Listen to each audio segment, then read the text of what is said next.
Hi, ẹ̀yin èèyàn mi, a kú dédé àsìkò yìí. Ohun tí mo fẹ́ kọ́ wa lásìkò yìí, òun náà ni tí à ń pè ní mail merging.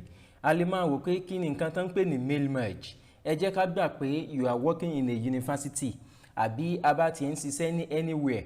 So àwa fẹ́ generate a customized bulk letter. Ká sọ pé bóyá bí admission letter bí for 1000 students or 2000 students. A dẹ̀ máa customize ẹ̀ pẹ̀lú pé a máa bí okọ̀ wọn sí. Then báwo la ṣe máa ṣe? So a dẹ̀ ní deadline. So ẹ máa rí i pé ó máa wà so tiring.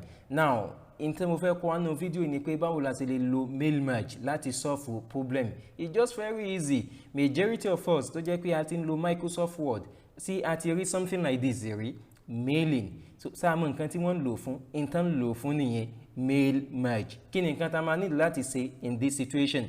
The first thing ni pé a máa need láti create a source file. Source file yẹn a máa create in Microsoft Word.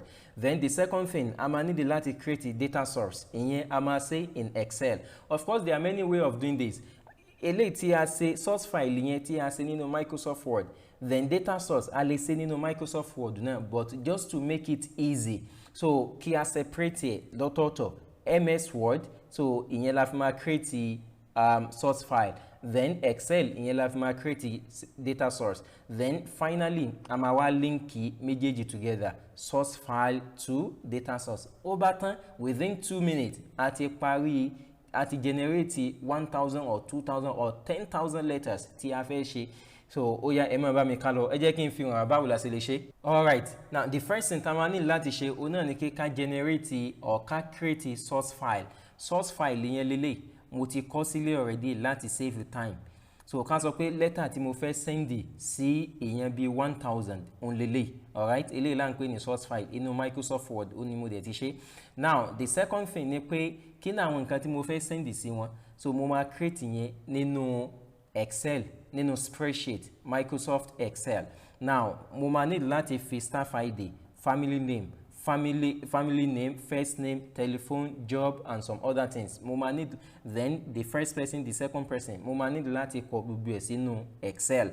Now the third one náà ni pé kí n wá link Excel yìí mọ́ eléyìí là ń pè ní data source. Kí n link data source mọ́ kí ni o mọ́ source file. Ó yẹ jẹ́ kí n fún wa báwo la ṣe máa ṣe. Just very easy, just only one click. In tá a máa ṣe ni pé a máa click lórí mailing.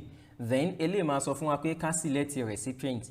So tó bá jẹ́ pé a bá fẹ́ ṣe data source tí mo sọ fún wa lẹ́ẹ̀kan yẹn nínú Microsoft Word náà fún rẹ̀ tá a bá fẹ́ lo Microsoft Excel ní tá a máa ṣe ni pé a máa type ẹ̀ síbí báyìí bọ̀ kì í ṣe ìyẹn la fẹ́ ṣe ń sìn a fẹ́ make ẹ̀ kó wà more efficient. So ní tá a fẹ́ ṣe ń sìn ni pé a ti create existing list already nínú Microsoft Excel. Ó yá ẹ jẹ́ ká lọ gbé nínú ibi tá a save ẹ̀ sí nínú kọ̀mpútà wa. Then ibi báyìí ni mo save ẹ̀ sí nínú kọ̀mpútà mi. Mo kàn máa click lórí file yìí then mo kàn máa click lórí open. Then a máa make sure pé a open rẹ̀ sílẹ̀ because tá a bá open rẹ̀ sílẹ̀ ó possible kó máa gbé error wá. So Microsoft Excel tá a ti ṣe yẹn so ẹ jẹ́ ká close ẹ̀ ká mọ́ open rẹ̀ sílẹ̀. Then after sometimes after bóyá bí 1 second or whatsoever a máa rí bí báyìí sìn pé àwọn eléyìí ó ti wà clickable. Now báwo wá la ṣe máa ṣe? The first thing tá a máa ṣe ni pé first name tó wà bí báyìí so mo kàn máa highlight ẹ̀.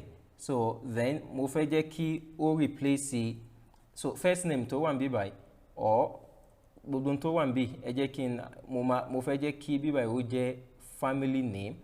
Then ibi báyìí náà mo fẹ́ jẹ́ kí first name ó tẹ̀lé. Alright, then irú staff ID ẹ jẹ́ kí n delete ibi tí mo fi staff ID sí. Mo máa click lórí insert mail page. So mo máa wá staff ID jáde. Then ibi báyìí today's date. So today's date yìí there are many ways of doing it. One of the way ni pé ẹ jẹ́ kí n kàn click lórí insert. Then after that mo máa rí kíní kan bí wà kó sọ pé quick part. Then tí n bá click lórí quick part so máa click lórí field. So mo máa rí kíní kan bí wà tó sọ pé date. Then date yẹn mo máa mú which format tó bá wù mí.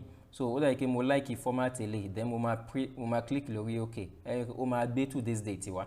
Now irú eléyìí nsìn so your personal details which is from head of department.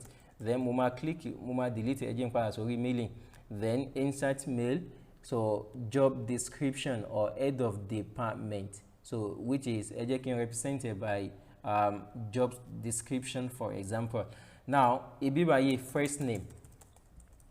so màá kàn máa change wọn pẹ̀lú nǹkan tí n bá fẹ́ fi change and some other things ẹ jẹ́ kí n fi spaces sí bí báyìí so tí mo sì máa ṣe fún gbogbo wọn nìyẹn.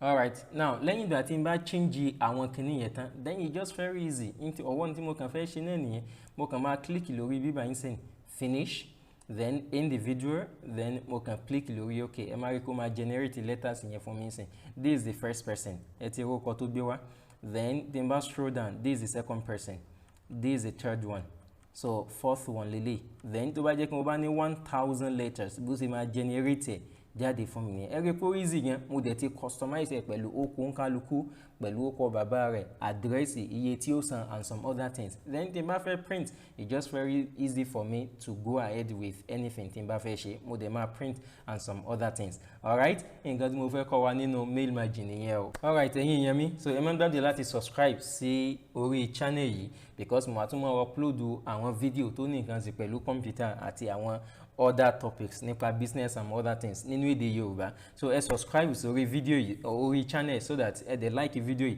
so that ẹ fi máa lè get a notification so tí n bá ti upload any other video tẹ́ bá dẹ̀ ní any comment or any suggestion so ẹ write a comment yín sí ìsàlẹ̀ fídíò yìí or anything tẹ́ bá fẹ́ jẹ́ kí n kọ́ yín so nípa computer alright see you bye.